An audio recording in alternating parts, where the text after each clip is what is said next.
So, Salt and Sanctuary released on Steam recently, making my rather late review become suddenly relevant. Go me!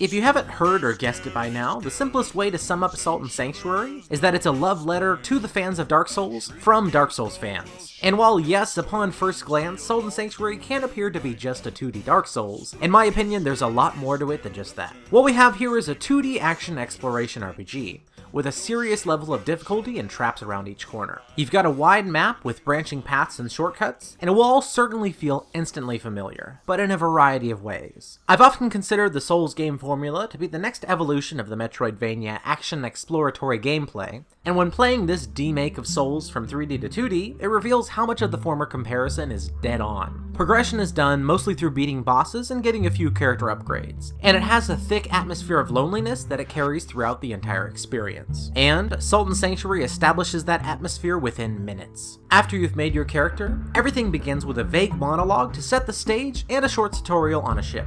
After almost certainly dying to the eldritch monstrosity attacking you, you wind up on a beach on an island, with one thought to save the princess who you were transporting. Now, given that this game's storytelling is heavily inspired by the Souls series, it may be no surprise that by the end of the game, the original goal of saving this princess is nearly completely forgotten. The focus instead becomes more about the mysterious island which we have ended up on, which seems to exist as an amalgamation of structures from various parts of the world. Clearly we're on some kind of limbo, perhaps not between life and death, but at least in a space which seems to be the realm of some demigod, which is a setting not too unfamiliar for fans of the Elder Scrolls. Just like Souls, there are item descriptions galore, almost too much in fact. Not only does every item have more text than is typically seen on a Souls item, every single skill point in the game has its own as well. While I rather enjoyed checking out the little text on several of my items, it was seeing this skill tree menu that made me feel like the developers thought they had to stick to this style of storytelling to a fault. If you've ever wondered from afar why people seem to like reading item descriptions of all things in the Souls games, it's probably because you were outside of the experience of the player. Getting a new item in the Souls games is a mystery, and From Software often includes useful gameplay tips and interesting story twists in these descriptions. The reason why seeking out this text is interesting is because it's organic.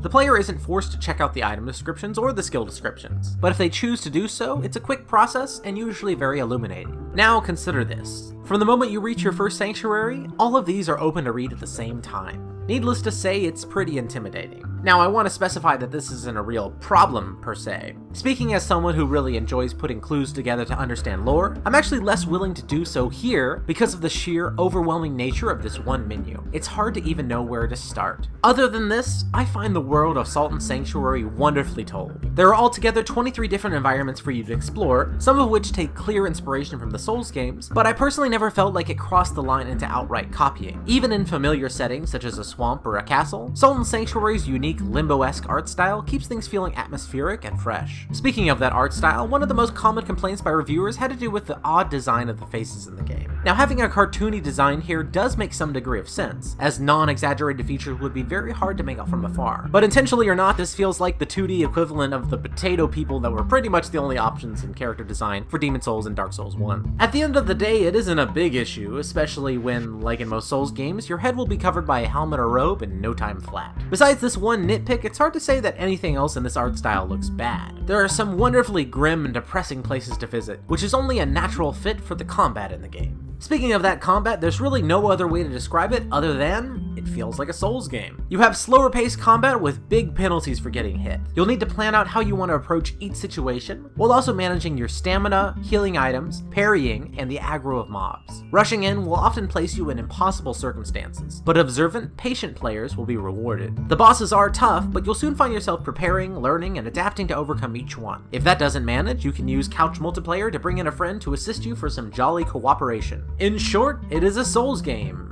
For the first half. Now, I was quite surprised to find out that after conquering certain areas, Your character is given special brands that drastically changes your options for traversal. It's hard not to think of Castlevania or Metroid, as you're able to use gravity reversing obelisks, given a continuous wall jump, and finally even an air dash. There are a few others in there that can also change the environment, but regardless, getting these abilities, especially the air dash, speeds up the gameplay considerably, which also bleeds through to the combat. Compare these two clips to illustrate my point. Here's number 1 of me fighting an early boss in the game.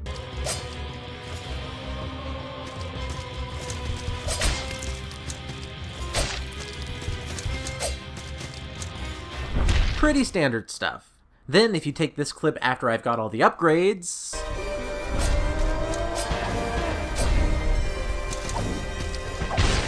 Yeah, pretty different, right? As your character movement gets upgraded, the combat also sees a big shift. Perhaps no other boss illustrates this more than the Witch of the Lake. This boss comes in at about the middle of the game, and if you're unable to keep up with her and able to dodge her strikes using your new moves, she will wreck you. Again, and again, and again.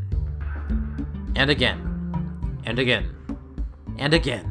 No Souls game has a gameplay shift so profound as this, and I think this is tied to the limitations of setting an action game in 2D. The perspective shift between 3D and 2D doesn't just change which directions you can move in, it also simplifies all the complexities of every encounter onto a flat plane. No matter the enemy, they are either in front of you or behind you. Firstly, this makes it much harder to just run past enemies, which I gotta say is a pretty good change. But more seriously, it also limits your choice of an effective weapon. In general, the longer the reach of a weapon, the better it is. There's no more need to worry about your huge sword or axe hitting a wall or a ceiling, which is a blessing, but there's also less thought put into choosing the right move. Anyone who used a giant weapon in Demons or Dark Souls will know that choosing your location to fight in was just as important as who you were fighting. Unless you were specifically built for it, it was wisest to never swing first and to just wait for your right opportunity. I started out Sultan Sanctuary wanting to play as a classic knight. I picked up a sword and shield, which worked great on the smaller enemies at first, but I quickly learned that the screen-filling bigger enemies of the mid and late game don't really have areas to dodge into, which means that the only way to play safely was to get as much range between me and the enemies as possible. When I was still trying to play as a knight, I often carried a two-handed hammer as my backup, but that hammer soon became my main weapon as its range and damage was just a better fit for this game's focus of ending battles before they even could begin. Currently, the most popular weapons in the community are by far the two-handed melee options, and I suspect that this is because other players also realize this limiting factor.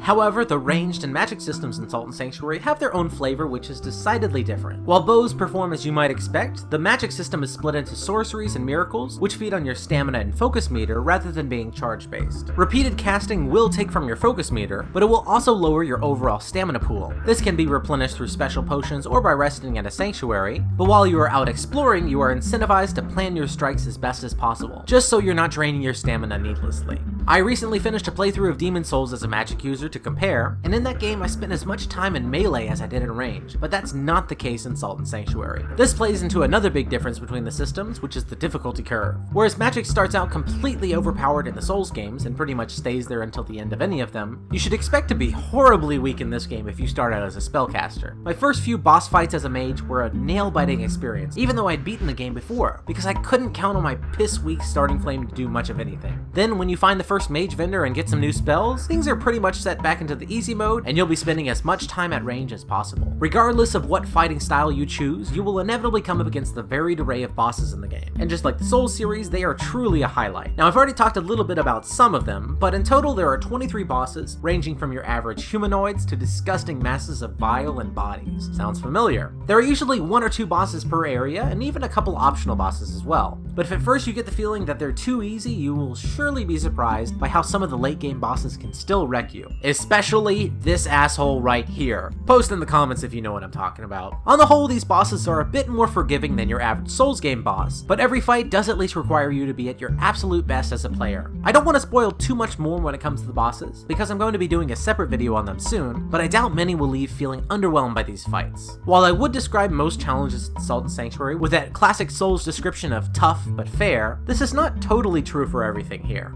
Allow me to nitpick for a minute, but as a player I feel that if I'm watching my placement and taking on enemies mindfully, putting enemies with huge knockbacks on the upper portions of incredibly high rooms doesn't give me the best fair chance. As a matter of fact, I believe I died more to knockback fall damage than anything else in the game. There are also some enemies whose movement potential seems a bit unbalanced. For example, these teleporting skeleton assholes who are impossible to hit until they stop moving, and if you try to dodge them, they have the ability to teleport into the boss room to keep on making your life miserable. That is insane. These flaws aside, Sultan Sanctuary is a near masterpiece. It's pretty rare that a game sets out and accomplishes close to all of its intended goals. It is a great Souls-like experience with its own interesting story, lore, and world.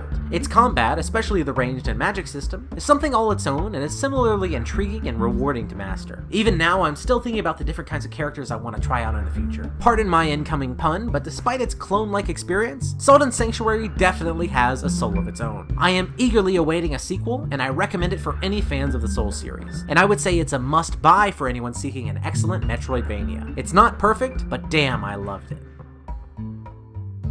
Hey, thanks for watching my video. If you enjoyed what you saw, be sure to share this video and to subscribe if you haven't. Also, I recently started 2 new channels. One is my gameplay channel, where I have some parts of a Bloodborne playthrough up, which might interest you. And I also have another channel, which is going to be about all things Japan and culture. Oh, I also have a Twitter. It's mostly just me posting random bullshit, but it's also where I talk about where I am on current projects. So be sure to go and follow me there. Alright everybody, take care and I'll see you next time.